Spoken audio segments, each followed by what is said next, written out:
안녕하세요, 블랙사입니다. 자, 오늘도 타이거 2차전지 테마와 코덱스 2차전지 산업과 같은 국내 2차전지 관련 ETF는 상승을 했죠. 구성 종목들을 보면 오른 종목도 있고 또 내린 종목도 있었는데요. 전반적으로 계속해서 강세 흐름을 이어가고 있습니다. 타이거 차이나 전기차도 오늘 소폭 상승하면서 마감을 했는데요. 자, 제가 최근에 국내 2차전지의 비중을 늘려야 할 때라고 말씀을 드리고 있는데 차이나 전기차 고점에 물리신 분들은 고민이 깊으신가 봅니다. 손절이 고민이신 분들은 우선 앞으로 여윳돈이 생기면 이 국내 2차전지 비중을 높여가는 것도 한 가지 방법이고요. 중장기적으로 모아가면서 이 중국 2차전지에 대한 믿음이 있으시다면 각자의 판단으로 모아가시면 될 것 같습니다.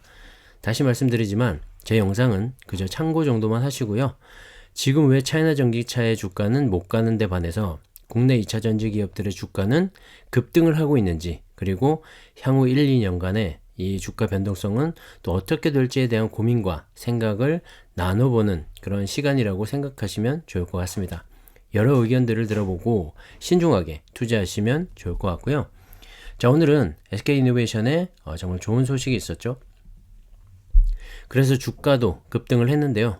무려 18.48%까지 장중에 올랐다가 마감은 13.8%로 했습니다. 자, 상승 이유를 살펴보면 오늘 SK이노베이션은 SK온의 기업 공개, 즉 IPO와 관련해서 향후 SK이노베이션의 주식을 공개 매수해서 그 대가를 주주들에게 SK온의 주식 등으로 지급하겠다고 밝힌 겁니다. 시가총액 기준 약 10% 수준의 자기 주식을 매수하겠다고 했는데요. 자, 주주 환원 정책의 관점에서 본다면 너무나 반가운 소식이죠. 그동안 SK이노베이션의 주가 부진 이유 중에 하나가 이 SK온의 물적 분할이었는데 마치 이 LG화학과 LG에너지 솔루션처럼 말이죠. 자, 때문에 SK온에만 투자를 하고 싶은 그런 투자자들도 SK이노베이션에 투자를 했다가 SK온이 IPO를 하고 나면 이 주가 하락에 대한 걱정으로 선뜻 투자를 못했던 것도 사실입니다. 하지만 이번에 발표된 SK이노베이션의 방향성은 SK이노베이션에 투자하는 이 주주들의 가치를 높여주는 것이었기 때문에 오늘 13% 이상 급등하는 그런 장세가 나온 것 같습니다. 자, 거기다가 2024년부터 25년까지 배당 가이드라인으로 최소 주당 2,000원 수준의 현금 배당에 나서겠다고도 밝히면서 단숨에 주가 매력을 상승시킨 그런 원동력이 되었고요. 그동안 SK온의 물적 분할과 적자 기업이라는 오명을 어느 정도는 해소시키지 않았나 생각을 합니다. 하지만 구체적인 건 앞으로 좀 더 지켜봐야겠죠. 개인적인 생각으로는 실적을 먼저 체크하는 게 가장 중요할 것 같습니다. 흑자 전환을 확인하고 실적을 앞으로도 계속 체크를 하면서 투자하시면 좋을 것 같다는 생각입니다. 어쨌든 앞으로 SK이노베이션의 주가가 또 어떻게 흘러가게 될지 함께 지켜보시죠. 자, 오늘은 이 양극재 얘기를 좀 해볼까 하는데요. 최근에 급등한 2차전지 주들 가운데 유독 양극재 기업들이 많습니다.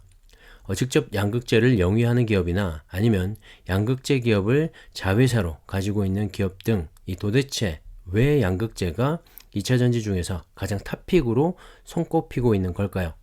저도 개인적으로 많이 올랐지만 그래도 가장 투자 매력이 있지 않나 생각을 하는 그런 섹터이기도 합니다. 좀 더 깊게 보면 광물 기업과 함께 말이죠. 자, 보시는 것처럼 우리나라의 대표적인 양극재 기업으로 에코프로 비행과 LG화학, 포스코케미칼, LNF, 코스모 신소재가 있는데요. 자, 이들 기업들의 최근 주가를 한번 보시면 하나같이 급등 중에 있습니다.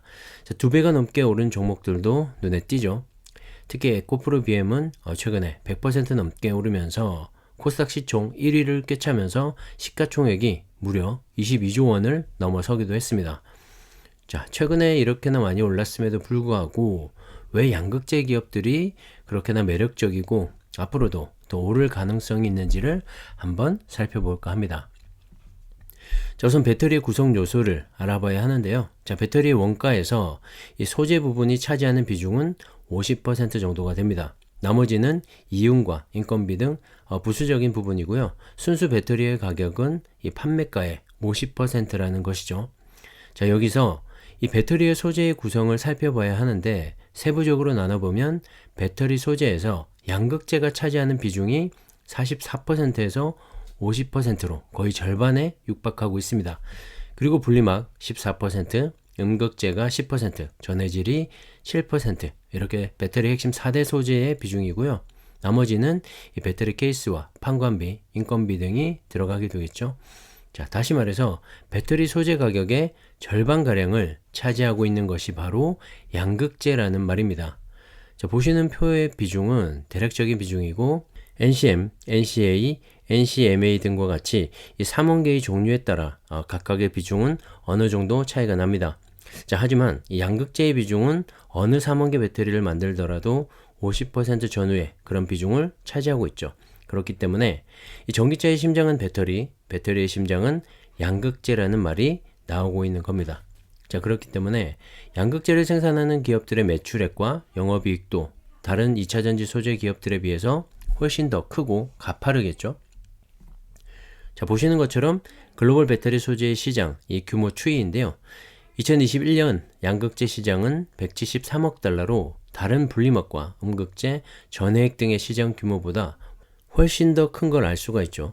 그런데 2030년이 되면 이 양극재 시장은 783억 달러까지 훨씬 더 늘어나게 됩니다. 규모도 가장 큰 데다가 상승폭까지 가장 높은 거죠. 그만큼 2차전지에서 가장 돈이 되는 시장이라는 말이기도 합니다. 최근에 왜 양극재 기업들을 중심으로 이 주가가 많이 올랐는지 대충 감이 오시죠?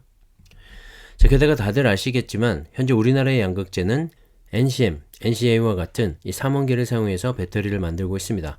자, 중국의 LFP 배터리의 양극재와는 완전히 다른 것이죠. 자, 배터리의 가장 근본은 밀도를 높여서 이 주행거리를 늘리는 것이 가장 중요한데요. LFP 배터리는 근본적으로 이 에너지 밀도가 3원계보다 낮기 때문에 주행거리를 늘리는데 한계가 있습니다. 그에 반해서 우리나라의 3원계 배터리는 이 처음에 NCM111, 즉 니켈, 코발트, 망간의 비율이 1대1대1인 그런 제품을 만들었었는데요. 코발트와 망간의 가격이 높았기 때문에 기본적으로 3원계 배터리의 가격은 높게 시작을 할 수밖에 없었죠. 하지만 기술 개발을 통해서 NCM622, NCM811까지 만들면서 에너지 밀도를 높일 수 있는 그런 니켈의 비중을 늘리면서 상대적으로 가격이 비싼 코발트와 망간의 비중을 줄이면서 이 고효율, 고성능의 그런 합리적인 가격까지 갖춘 3원계 배터리를 만들 수 있게 된 것이죠. 특히 최근에는 NCA와 같이 망간 대신 알루미늄을 사용하거나 하이망간과 같이 이 코발트를 제외한 그런 3원계 배터리까지 개발을 하고 있기 때문에 성능은 향상되면서 가격은 낮아지는 그런 배터리를 만들어낼 수 있을 것으로 보고 있습니다. 자, 보시는 것처럼 LFP 배터리의 가장 큰 장점은 저렴한 가격인데요. 자, 우리나라 NCM 9반반 제품의 가격과 비교를 해보면 가격 차이가 거의 없다는 걸 알 수가 있죠. 하이니켈로 갈수록 LFP 배터리의 단가만큼 원가가 낮아질 수 있다는 말이기도 합니다. 자, 거기에 비해서 성능은 훨씬 더 우수한 배터리를 만들 수가 있는 것이죠. 하지만 누구나 만들 수 있다면 또 메리트는 떨어지게 될 겁니다. 그런데 이런 좋은 점을 가진 3원계 배터리를 중국이 만들지 못하는 걸 보면 역시 진입 장벽이 상당히 높다는 말이 되겠죠. 자, 물론 NCM622까지는 기술력이 올라왔다고도 하는데요. 자, 우리나라 양극재 기업들은 NCM 9반반인 이 하이니켈 배터리를 이미 양산을 하고 있습니다. 비교를 해보면 초등학생과 대학생 정도의 수준 차이라고 보시면 될 것 같고요. 기술력의 진보는 시간과 비례를 하기 때문에 앞으로 그 기술 격차는 계속해서 벌어지지 않을까 생각을 합니다. 그렇기 때문에 우리나라 이 양극재 업체의 성장과 미래에 관심을 가져야 하는 것이죠. 이미 주가가 보여주고 있듯이 말입니다. 자, 국내 양극재 기업들의 실적인데요. LG화학, 에코프로비엠, 포스코케미칼, LNF 등 이들 양극재 업체들의 작년 한 해 매출액만 총 20조 원에 육박할 정도로 정말 가파른 성장성을 보여주고 있습니다. 자, 매출과 함께 영업이익의 상승도 상당히 눈에 띄죠. 특히 에코프로비엠은 2021년 1조 4,856억 원의 매출 규모에서 2020년 작년에는 5조 3,569억 원까지 3배가 넘는 급성장을 기록하기도 했습니다. 하지만 작년 한 해 동안 주가는 지지부진한 흐름을 보여줬는데요. 작년 한 해 동안 못 갔던 그런 주가가 최근에 급등으로 어느 정도 이 작년의 실적과 성장률을 반영하고 있지 않나 생각을 합니다. 자, 그래서 많이 올랐지만 앞으로 더 오를 수 있다는 분석들도 나오고 있는 거고요. 올해 이 매출액이 10조 원까지 바라보고 있다니까 투자를 할지 말지는 여러분 각자의 몫이 될 것 같습니다. 사실 양극재의 확실한 성장 배경에는 바로 배터리 기업들의 미국 진출 계획이 있죠. 배터리 기업들이 이 공격적으로 미국의 완성차 업체들과 배터리 합작 공장 건설을 밝히면서 배터리의 핵심 소재인 양극재는 바인딩 계약으로 이미 생산과 동시에 출고가 결정되어져 있습니다. 재고를 가져가지 않는다는 말이죠. 만드는 족족 셀업체에 판매를 할 수 있다는 말이고, 그럼에도 불구하고 여전히 수급 불균형으로 갑의 위치에 설 수 있는 여지도 있다는 겁니다. IRA 법안으로 인해서 올해부터 급성장하는 이 미국의 전기차 시장에 중국 기업들의 진출이 막히게 되면서 상대적으로 우리나라 2차전지 기업들의 수혜와 성장이 예상이 됩니다. 앞서 보여드린 것처럼 이미 건설 계획대로 착착 공장은 세워지고 있고, 북미 지역에서 우리나라 배터리가 대량 양산되는 그런 시점까지 불과 2-3년 정도밖에 남지 않은 거죠. 대부분 2025년까지 공장 완공을 목표로 하고 있으니까 말이죠. 자, 그래서 투자의 관점에서 본다면 현재 Q가 늘어나는 이 캐파를 늘리기 위해 노력하는 지금 이 시점이 투자에 가장 적기라는 생각이 듭니다. 그 중에서도 양극재 기업들의 성장에 주목할 필요가 있을 것 같고요. 자, 오늘 영상도 참고만 하셔서 좋은 투자하셨으면 합니다. 오늘은 여기까지 하겠습니다. 감사합니다.